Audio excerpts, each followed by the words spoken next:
The night exploded in a roar of flames, painting the snow a violent orange. Sparks whipped through the air like angry wasps as the wind howled against the trees. Jonah Whitlock burst through the collapsing doorway, smoke clawing at his lungs. The newborn's fragile weight pressed against his chest. Behind him, Clara Hensley stumbled, her face pale with terror, breath ragged in the freezing dark. Every step sank deep into the snow, slower than the fire chasing them. Somewhere out there, unseen eyes might be watching, waiting for the kill. The thought drove Jonah faster, into the teeth of the blizzard. The flames consumed the cabin, the stench of burning pitch tangled in the icy wind. They didn't know who set the fire, only that, if caught, none of them would live to tell the tale. Colorado Territory, December 1874. The storm had not relented for 5 days. Snow fell in heavy, wind-driven sheets that erased the horizon, swallowing the peaks and valleys of the San Juan Mountains in a blind white fury. Even the hardiest pine trees bowed under the weight, their branches sagging and cracking like old bones. In these high passes, winter didn't just arrive. It claimed, quietly and without pity. Jonah Whitlock knew the mountains well. A gold miner by trade, a loner by choice, he had come to the high country years ago chasing veins of quartz and flecks of gold. But 3 winters earlier, a sudden blizzard had stolen his wife, burying her in ice and leaving Jonah with only silence for company. Since then, he had lived like the peaks themselves, cold, unyielding, untouched by the affairs of others. On this morning, he trudged along a narrow ridge above a steep gulch locals called Dead Man's Hollow. His breath froze in the air, each step sinking thigh-deep into powder that had drifted across the trail. The wind's howl was the only sound, a constant reminder that in this place, man was an intruder. Then something broke the rhythm, a faint cry, so thin it could have been a trick of the wind. Jonah stopped, listening. It came again, high-pitched and wavering. Not the yelp of a fox or the call of a bird. It was sharper, smaller, desperate, a baby's cry. Jonah's pulse quickened. He turned toward the sound, descending the slope with care born from years in dangerous terrain. Snow clawed at his legs. Icy gusts bit into his face. But the cry grew clearer, guiding him toward a wind-carved drift at the base of a crag. Half buried in snow lay a ragged bundle of fabric, the edges stiff with frost. Beside it, sprawled in the drift, was the body of a young woman. Her skin was pale as marble, lips blue, blood frozen into the snow beneath her. Her arms were wrapped tightly around the bundle, as if even death wouldn't make her let go. Jonah dropped to his knees. The baby inside, tiny, red-faced, eyes squeezed shut, let out another thin wail. Alive. The woman stirred, barely. Her breath came shallow, each exhale slower than the last. There was no time to ask questions, no time to weigh the odds. Jonah stripped off his heavy coat and wrapped it around both mother and child. He pulled them against his chest, shielding them from the wind, and dug into the pouch at his belt. Flint and steel struck sparks onto a small pile of tinder, dry moss and pine needles he always carried. The spark caught, grew, and licked at the kindling until a small flame fought back the cold. He built the fire slowly, feeding it twigs, then branches, crouching low to keep the wind from snuffing it out. The warmth reached them in hesitant waves. Jonah rubbed the woman's arms and hands, trying to coax life back into her limbs.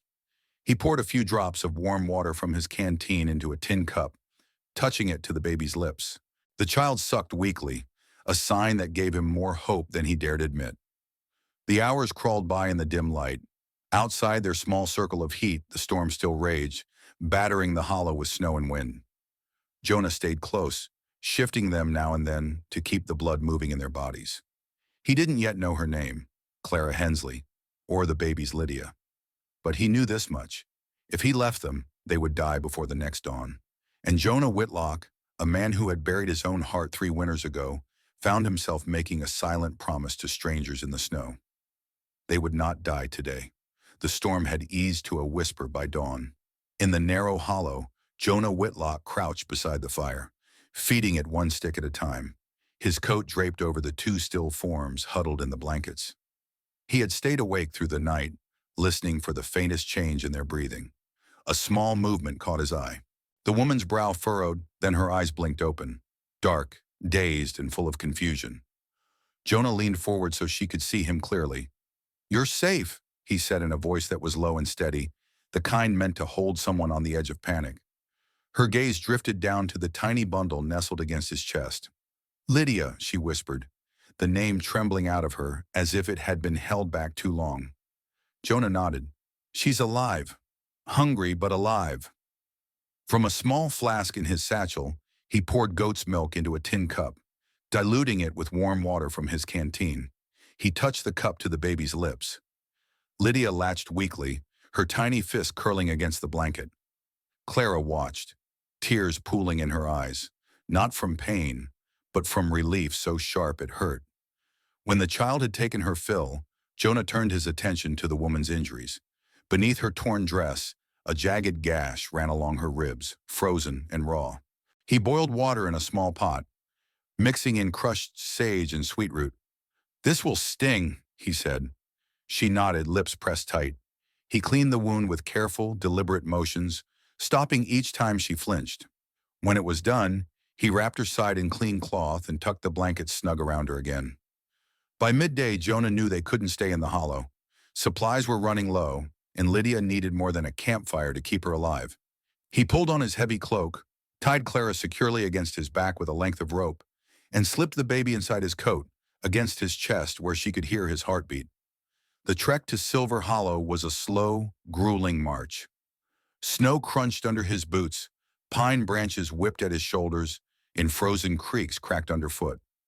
Clara said nothing, her head resting against him, too weak to lift it. Lydia's small warmth was the only sign of life between them. When the camp finally came into view, its cluster of cabins and tents huddled along a frozen stream, Jonah knew their arrival wouldn't go unnoticed. They hadn't taken more than a dozen steps down the main path before doorways filled with miners, women peered from behind curtains, and whispers began to circle like vultures.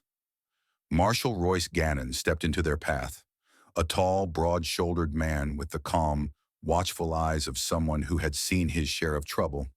He looked from Jonah to the woman on his back. "You're bringing strangers into my camp?" Gannon asked, his voice even, but carrying weight. "They're with me," Jonah replied.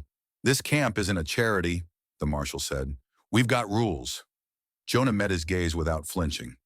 "If she goes, I go." The words hung in the cold air. Gannon studied him for a long moment, then stepped aside with a slow nod.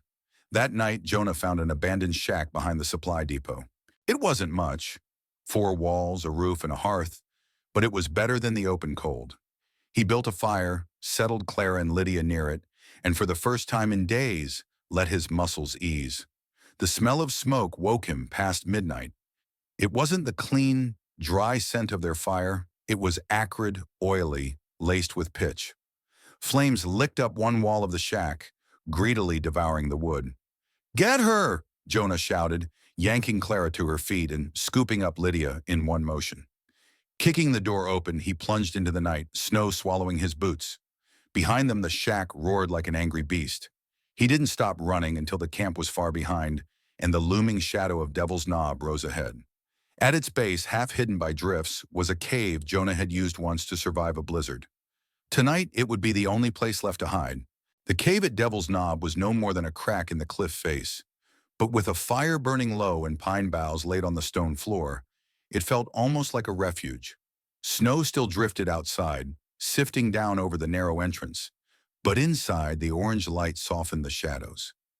Jonah Whitlock sat near the fire, feeding it a steady diet of small sticks, while Clara Hensley held Lydia close against her chest. For a long while, neither spoke. Clara's eyes were fixed on the flames, her face unreadable, her fingers absently stroking the baby's blanket. The quiet stretched until Jonah thought she might never speak. Then in a voice so soft it was nearly lost to the crackle of the fire, she said, "I was married once." Jonah glanced at her but didn't interrupt. "To Reverend Silas Markham. The people in our town believed he was a man of God, upright, wise, blessed. My father believed him most of all." She swallowed hard. "I was 16 when he told my father that God had chosen me to be his bride. I didn't understand. I was young, but my father, he thought it was an honor. Her gaze turned distant, as if she were looking at a world far away. At first, he was all charm in public, smiles, scripture, kindness that seemed so real. But behind closed doors, he was different, controlling, cold. He had rules for everything: how I spoke, how I prayed, how I breathed. If I broke them, he said it was my soul that needed cleansing. And he made sure I felt the cleansing in ways that left bruises. She drew Lydia closer, her knuckles whitening. The first wife, Amelia, vanished before I came. They said it was illness, but no one ever saw a grave. I think now she never had one. I think she died by his hands. Jonah's jaw tightened. The fire popped, sending a small shower of sparks upward. When I became pregnant, he locked me away in a cabin behind the church, told everyone I'd gone to care for his sister in Arkansas. He planned to take the baby from me as soon as she was born, then send me away. So, I ran in the middle of the night during a storm like this one. I didn't care if I froze. I just couldn't let him have her. Silence followed. Jonah didn't speak. He simply nodded once, as if accepting both the truth and the weight of it. Later, while fetching snow to melt for water, Jonah found something tangled in the edge of Lydia's old blanket. It was a small gold locket, oval-shaped, engraved with the letters S. Markham. He turned it over in his hand, the metal cold even by firelight, before bringing it back to Clara. "Yours?" he asked. Her breath caught. "No, it was Amelia's. I found it hidden under the floorboards after she disappeared. He gave it to her when they married. I kept it because I knew." Her voice trembled now. "He drowned her in the creek behind the church, called it a baptism, said she'd been unfaithful. That locket, it's the proof of what he did. And if he finds it, he'll know I know." Jonah's expression hardened into something immovable. "Then we make sure he never finds it." That night, under a bruised sky heavy with snow clouds, they climbed to a ridge where a solitary cedar tree stood against the wind. Jonah dug into the frozen earth with a flat stone until the ground gave way. Clara knelt beside him, holding the locket tightly for a long moment before dropping it into the hole. They covered it with soil, then snow, then a scattering of pine needles, erasing every sign it had been there. No prayer was spoken, no farewell given, only the quiet exhale of two people letting go of something that had lived too long in the dark. As they walked back toward the cave, their footprints filled in behind them, erased by the wind. The past wasn't forgiven, it wasn't forgotten. But tonight, it was buried. Snow drifted lazily over Silver Hollow, softening the hard lines of cabins and tents along the frozen creek. The camp was quiet, the miners just beginning to trudge back from the day's work, when the sound of hoofbeats broke the stillness. It wasn't the uneven clatter of a prospector's tired mule. It was deliberate, measured, the gait of a man who wanted to be noticed. Heads turned as a tall black horse emerged from the tree line, steam curling from its nostrils. The rider was dressed too fine for these mountains. His long black coat was clean despite the road, his boots polished, his collar stiff and white against the dark wool scarf at his throat. Gold-rimmed spectacles glinted in the low winter sun. He carried himself like a man used to commanding attention and getting it. When he reached the center of the camp, he dismounted with practiced precision. In his gloved hands, he held a folded document and a small, weathered photograph. His voice, deep and carefully measured, carried easily in the crisp air. "My name is Reverend Silas Markham," he announced. "I am searching for my wife." The words rippled through the camp like a sudden wind. From the doorway of the shack Jonah had repaired, Clara froze, the blood draining from her face. Lydia stirred in her arms, sensing her mother's tension. Silas held the photograph high. A younger Clara, hair neatly pinned, eyes dulled by a half-smile that never reached them. "She is unwell," he said, his tone tinged with pity. "She fled during a moment of confusion. I have come to restore her to health and to God's grace." A few in the crowd nodded, swayed by his polished manner and the official-looking document. Others glanced toward Jonah, who had stepped into the open now, his expression carved from stone. Marshal Royce Gannon arrived, moving through the crowd with his usual unhurried authority. Broad-shouldered and calm-eyed, he stopped between the two men. "You've got something for me, Reverend?" Silas handed him the paper. "Our marriage certificate, proof of our bond under God and law." Gannon scanned it before lifting his eyes to Jonah. "That right?" Jonah didn't look at the document. "That paper won't tell you how he locked her away, called abuse salvation, and tried to take her child before she could hold her." His voice carried across the square, quiet but sharp enough to cut. The crowd stirred, murmurs passing like sparks in dry grass. Silas's composure held, but his jaw tightened. "She is my wife. She belongs with me." "She belongs where she's safe," Jonah said, stepping forward until the space between them felt taut with danger. "And that isn't with you." The two men locked eyes. Around them, the camp had gone still. Even the wind seemed to pause, waiting. Gannon broke the silence. "Reverend, you're welcome to stay the night, but no one leaves this camp unless they want to." His tone left no room for argument. Silas's lips pressed into a thin line. He gave a curt nod, turned on his heel, and walked toward the lodge house. His boots crunched on the snow, each step deliberate, each one promising this wasn't over. Only when he was gone did Clara let out the breath she'd been holding. Jonah's arm was at her back, steadying her. Around them, the camp returned to its business, but the air felt heavier now, charged with the knowledge that the man they feared most was no longer just a memory. Jonah knew it as surely as Clara did. Silas Markham hadn't come all this way to leave without what he wanted. The week after Silas Markham's arrival stretched longer than any winter Jonah Whitlock could remember. The mining camp moved on the surface. Men still panned the frozen stream. Women still hung laundry, stiff as boards in the cold air. But beneath it, there was tension. Some eyes followed Clara with pity, others with suspicion. Jonah felt them all. Silas kept to the lodge house, coming and going in measured steps. He spoke to a few townsfolk, lingered in the general store, and always seemed to be watching the shack Jonah had rebuilt. He didn't approach Clara again, but the message was clear. He was waiting for an opportunity. Then one morning the sound of hoofbeats came again. Jonah stepped outside to see Silas riding toward the tree line, his black coat snapping in the wind. He didn't look back. By noon, word had spread. Silas had left Silver Hollow. Clara didn't smile at the news. "He's not finished," she said quietly, rocking Lydia by the fire. Jonah didn't disagree. The man's absence felt less like an ending and more like the pause between verses of a song you didn't want to hear again. That night, Jonah sat at the small table, turning his pickaxe in his hands. It was worn smooth from years of use, the blade dulled from stone and ice. Slowly, he set it down. "I'm selling it," he said. Clara looked up. "Selling what?" "All of it. The pans, the shovels, the claim. We're leaving Silver Hollow." She didn't answer right away. Outside, wind rattled the shutters. "Where will we go?" "Somewhere the snow can't find us so easy. Somewhere no one knows our names unless we want them to." His tone left no room for doubt. By the next afternoon, Jonah had traded his gold mining gear for a sturdy mule, a two-wheeled cart, and enough supplies to last the journey. He packed with the precision of a man who had lived his life in harsh country. Nothing extra, nothing that couldn't be carried uphill in a storm. That evening, a storm swept in from the mountains, the kind that clawed at the eaves and made the lamps flicker. The fire in the hearth was the only light as Jonah reached into his coat pocket and drew out a thin length of leather cord. No ring, no stone, just a simple loop, knotted at both ends.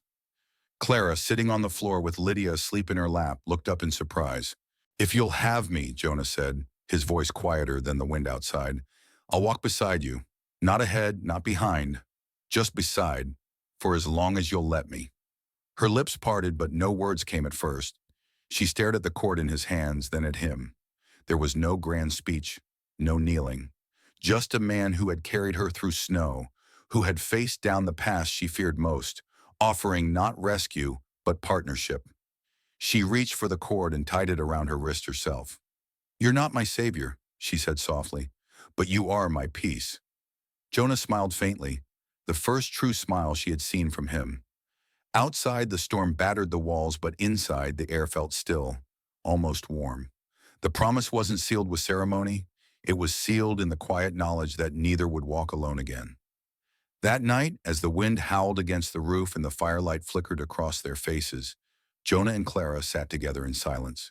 Between them, Lydia slept, her small breaths steady and sure.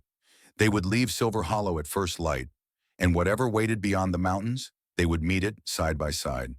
Winter had returned to the mountains, but this year its touch was gentler. Snow lay across the pines and meadows like a soft quilt, and beside a quiet bend in the river stood a small log cabin. Smoke curled lazily from its stone chimney, carrying the scent of pine wood into the crisp air. Inside, the fire in the hearth glowed warm. Clara Hensley moved easily around the small kitchen space, stirring a pot of stew. Her face, once shadowed with fear, now held a quiet calm. Across the room, Jonah Whitlock split logs near the fire, the steady rhythm of the axe, a sound that belonged to home, not survival. Between them toddled Lydia, now walking with determined, wobbly steps. She clutched a wooden spoon in her small fist, as if it were a treasure. "Papa," she squealed. Jonah scooped her up, spun her once, and kissed her forehead. "She's got your spirit," he told Clara. "She's got your stubbornness," Clara replied with a smile. Life here was simple: wood to chop, fish to catch, bread to bake. It was not the life Jonah had once imagined for himself, but it was one he had come to treasure more than gold. One cold afternoon, a rider stopped by the cabin, a courier with a leather satchel slung over his shoulder. He handed Jonah a small envelope with his name on it before riding away. Jonah broke the seal and read the short, formal message. Reverend Silas Markham has been removed from his position due to multiple allegations of coercion and abuse. His whereabouts are currently unknown. Jonah glanced toward Clara. She had paused her work, watching him quietly. "He won't be coming," Jonah said. And with that, he fed the letter into the fire. The flames curled the paper into ash, erasing it from their lives. That night, the three of them sat together by the fire. Outside, the snow deepened, but the cabin was warm, filled with the crackle of logs and the soft breathing of their daughter. Jonah looked at Clara and Lydia, and the truth settled deep in his chest. The real gold was never in the ground. It was here in the family he had found and chosen to keep. Out here in the Old West, winter could take everything from a man: his home, his work, even the people he loved. But Jonah's story reminds us that sometimes the greatest treasures aren't buried in the ground or won through hard labor.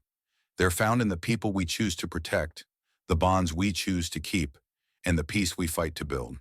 In today's world, we may not be battling blizzards or facing down outlaws, but we still face storms, loneliness, mistrust, the temptation to close our hearts. Like Jonah, we have to decide: will we walk past someone in need, or will we stop, even when it costs us something? And Clara's courage, well, that's a lesson for all ages. She reminds us that leaving a place, or a person, that harms us isn't weakness. It's the first step toward building a life worth living. Some might say their story ended in peace. Others might wonder, will Silas ever return? Or will the past finally stay buried beneath the snow? What do you think? If you were in Jonah's boots, would you have stayed in Silver Hollow to fight, or left to start fresh like he did? And in our world today, what gold have you discovered that isn't measured in dollars or possessions? Share your thoughts in the comments. I'd love to hear your stories. Thank you for riding along with me on this journey into the West that never left. If this story touched you, please like the video, subscribe to the channel, and tap the bell so you won't miss the next tale of grit, heart, and the kind of love that can outlast even the hardest winters. Until next time, keep your fire burning and keep your heart open.